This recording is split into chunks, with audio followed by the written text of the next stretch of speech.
Subscribe करें Avadhnama news. Subscribe button पर click करें, फिर राइट साइड में बने बेल पर भी क्लिक करें ताकि आपको हमारे वीडियोस की नोटिफिकेशन मिलती रहे।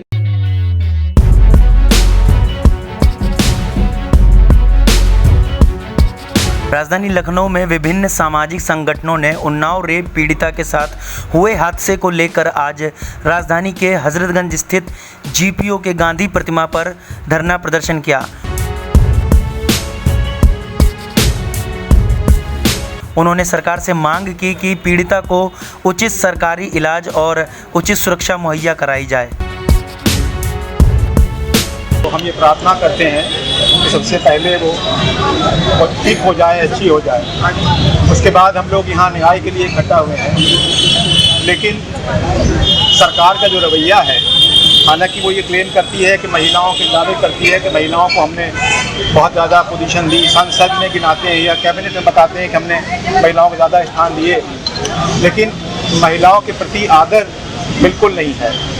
माहौल इस तरह का बना दिया है कि जनता बहुत भयभीत है, डर का माहौल है। ये जानते हुए भी कि जिस तरह के मामलात हैं उसमें हम सबको एकत्रित होना है।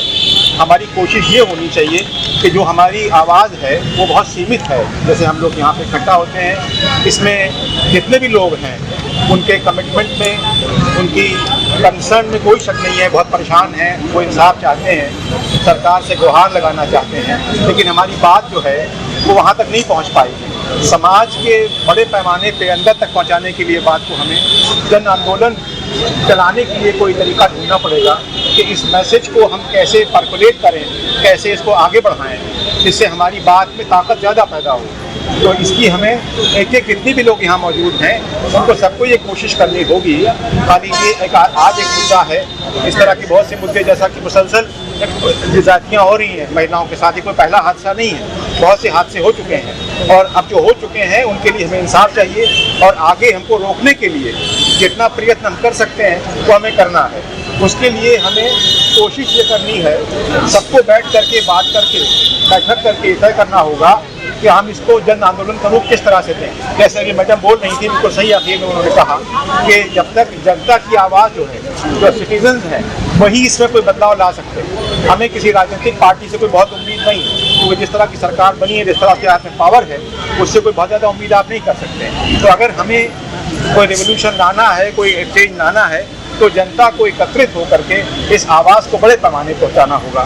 तो मैं अंत में एक कहूँगा कि हम सब मिल करके ये प्रार्थना करें कि वो लड़की अच्छी हो जाए, उसको सेहत मिल जाए, उसके साथ जो लोग जख्मी हुए हैं उनको जल्दी से जल्दी वो अच्छे होकर अपने घर जाएं और इंसाफ की लड़ाई वो भी लड़ें, उनके साथ हम भी साथ में लड़ाई करें। हम लोग बहुत संजीदा और ज़्यादा हालात में हैं। देश में, ख़ासतौर से उत्तर प्रदेश में औरतों पे खुलेआम अपराधियों को संरक्षण, लोगों के घरों में घुसना, किसी भी लड़की को, बच्ची को उठा लेना, और जितने अपराधी हैं वो लगातार या तो छूटते जा रहे हैं या उनका मामला ढीला पड़ता जा रहा है। हम देख रहे हैं कि ये हत्यारों की सरकार हमारे यहाँ बनती जा रही है। और ये जो अभी उन्नाव वाला मामला हुआ है, रेप की शिकायतकर्ता के बारे में, ये की हत्या कराने की कोशिश की गई है। अभी जैसे लड़की भी और उसके वकील भी जूझ रहे हैं, वेंटिलेटर पर हैं, बहुत ज़्यादा गंभीर हालत में है।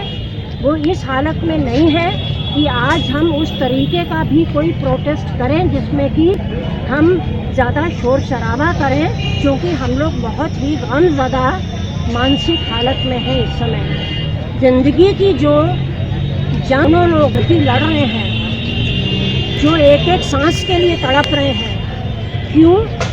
क्योंकि उन्हें हत्या कराने की और न्याय सामने आने की प्रोसेस रोकने की साजिश सरकार की शह पर अपराधियों ने की है। अपराधी कौन है? रूलिंग पार्टी का विधायक है। और उसके लिए हम लोग लगातार देख रहे हैं कि पुलिस किस तरह से मुलायम तरीके से काम कर रही है। उसको रोकने की जजमेंट भी आ गया बिना इंक्वायरी के कि ये एक एक्सीडेंट था। आप देखें, आप ही लोगों ने, मीडिया ने हमें बताया है और वो तस्वीर दिखाई है कि जिस ट्रक से एक्सीडेंट हुआ उस ट्रक का सामने का नंबर काले पेंट से पोता गया। अब आप लोग ये बताइए कि अगर तो कोई पेंट लगा के नंबर छिपा के क्यों चले सड़क?